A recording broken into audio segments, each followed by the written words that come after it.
Elias did not sleep for the next 36 hours. Every time he closed his eyes, he saw Mira standing beyond the door. He could not stop thinking about the station or the strange sense of peace she carried on her face.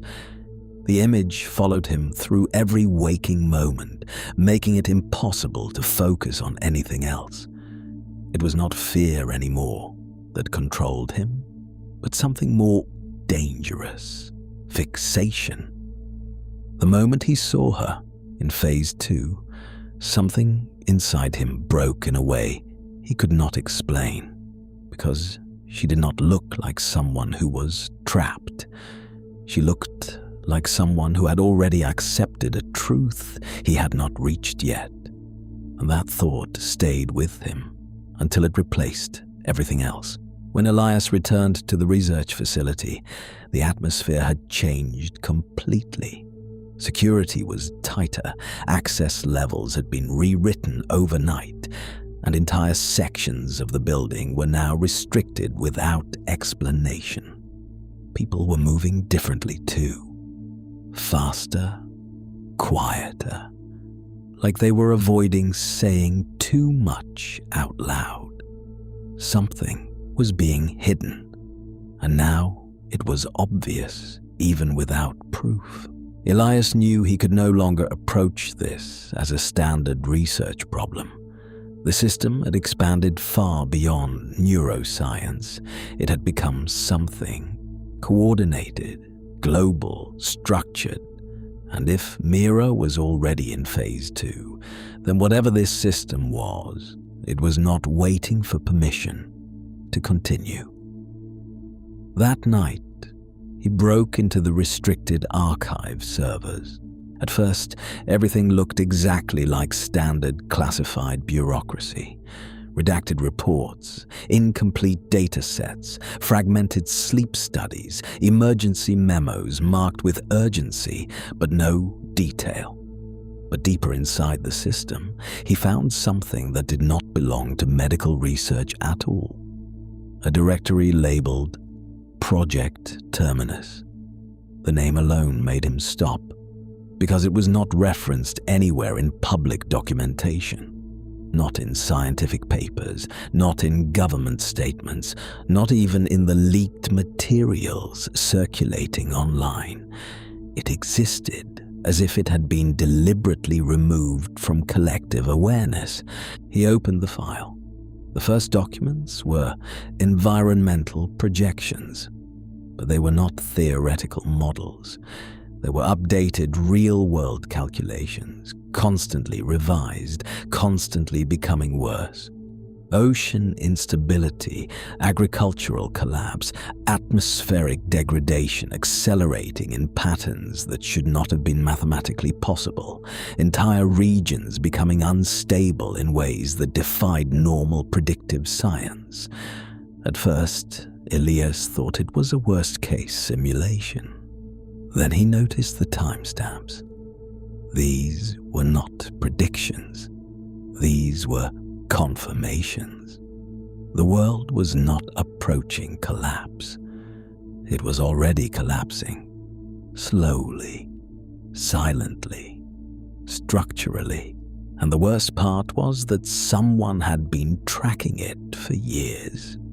Dozens of internal reports followed, meetings between global scientific committees, military advisors, neurological researchers, and private engineering groups, discussions that stretched back long before the first dream reports ever appeared, long before people started seeing the station. Elias read page after page until the meaning became impossible to ignore. They had known, not guessed, not suspected, known. And somewhere inside those discussions, the station appeared, not as a threat, not as an anomaly, but as a system being prepared, a transition infrastructure, a controlled cognitive environment designed to interface directly with human consciousness during sleep states. The dreams were not spreading randomly. They were being synchronized. Phase structures were not evolving naturally. They were being calibrated. And then he saw something that made his hands go still. A line buried inside an encrypted report fragment. Subject attachment variance directly impacts transition stability. Another fragment followed. Emotional anchors must be evaluated prior to Phase 2 progression. Elias immediately understood what that meant. It was not just about people seeing the station. It was about what they refused to leave behind.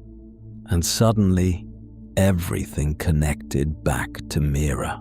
A sudden sound behind him broke the silence of the archive room. A door opening. Elias froze instantly and closed the files, but it was already too late. A woman stepped into the room. She was older, calm, and carried the kind of silence that came from years of classified environments. Her presence was not aggressive, but it immediately shifted the atmosphere of the room. "You weren't supposed to see that," she said quietly. Elias turned toward her slowly. "Who are you?" The woman paused for a moment, as if deciding how much truth was appropriate. "My name is Dr. Naomi Voss."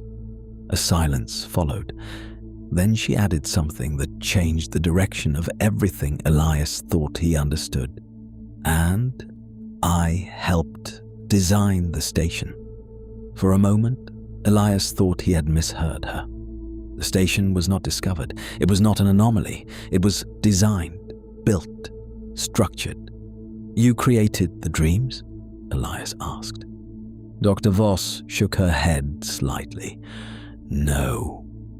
We created the doorway. Do you know why every civilization in history feared death?"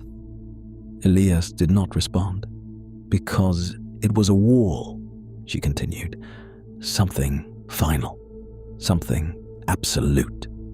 She stepped closer to the screen where the files were still faintly visible. But what if it never was a wall at all? Dr. Voss opened a secured file. An image appeared. A photograph. A real one. The kind that should not have existed in any verified system. It showed a station platform, bright, structured, alive with movement, people walking calmly under steady lights as if nothing in reality had ever been wrong. And standing among them was Mira, looking directly at the camera, alive, not asleep, not dreaming, alive. The timestamp on the file was 3 weeks ago. The people who reach Phase 2 are no longer inside the same definition of sleep. The lights in the archive room flickered once. Then everything went dark. And somewhere deep beneath the facility, far below layers of concrete and steel, a train horn echoed through the underground network. Except this time, it was no longer distant.